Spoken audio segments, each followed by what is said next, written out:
Hello and welcome to the very first Switchbox review. Today I have the distinct pleasure of looking at a game from my favourite game series of all time, Oddworld.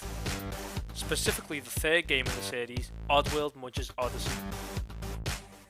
Now Munch's Oddysee has just been ported to the Nintendo Switch.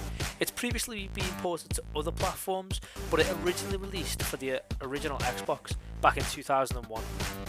Now that of course means the game is fast approaching its 20th anniversary, so how does it hold up all these years later? There's absolutely no denying that the game was a product of its time, but that's not necessarily a bad thing. It's a classic 3D action platform in every sense. All the things you'd expect to see in such a game are there, from the jumping to the environmental puzzles, to a bit of light combat, to the collectibles, to power-ups. You know, it's very much, for lack of a better word, video gamey. That's the feel you get from it. You know, it's enough to make anyone nostalgic for those old, early 2000s adventure games. But of course, in addition to all this, being an Oddworld game, it has that unique Oddworld flavour and twist. Now you may start to call me biased here, but just ever since I was little, I've been absolutely in love with the Oddworld universe. It's so unique, so wonderfully twisted and just strange, and yet at the same time it's charming. And that brings us nicely to the story of the game. It actually opens up on quite a heartbreaking scene in which we're introduced to one of two playable characters, Munch. He's a fish creature known as a gabbit, and basically what's happened to him, we learn that his race has been hunted to extinction.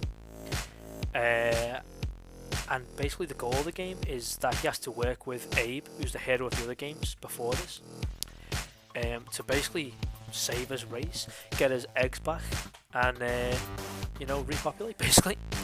And without spoiling too much, although it starts off quite sad, there's plenty of laughs to be had along the way. It's got quite dark, crude humour, so I don't want to spoil too much here because these things are best experienced going in blind, but it's just a story about saving a race basically, as the other ones were for Abe in the previous games.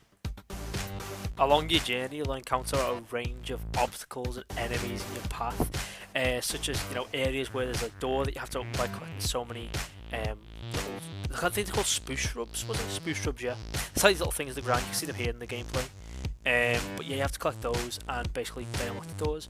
But of course, as well as obstacles like that, there's also a range of enemies, and these can be they're all different creatures from Oddworld. Like there's the Sligs, where they're they've got these green creatures with metal legs, and they've got shotguns and bats and stuff, and they'll come after you in full force. Yeah, they're quite menacing. And there's everything. They've got these little slugs, which are like dogs. Scarabs, which are like these big. What the hell is a scarab? It's kind of like an Oddworld's version of a horse, I guess. But there's all kinds of dangerous creatures and things that are going to be coming after you. But the twist is, Abe, the other playable character, he can use the collectibles he finds to create a possession orb, and what that does is it allows you to take control, goes without saying, of the enemies.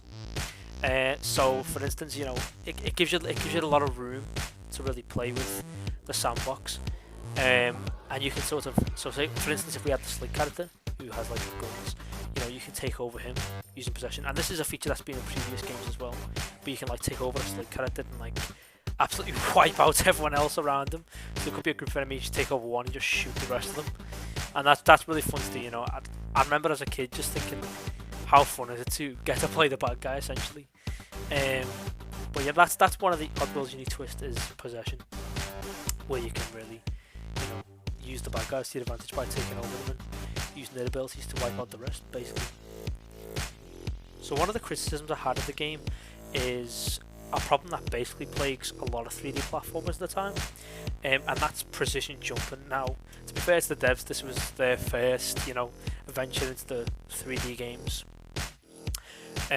but jumping in a 3D space can be difficult sometimes. I mean, especially in this game, a lot of the time you're getting chased by an enemy, or there's just a really tight gap, or even a long gap that you've got to give it a time just right, don't want to overshoot the mark, and I just find myself getting frustrated sometimes, trying to make a jump and repeatedly failing. So that was quite frustrating in some levels, but of course that is a common problem with these 3D platformers at the time. It just from 2D to 3D, sometimes games just don't translate that well, especially when it comes to, you know, platforming and jumping.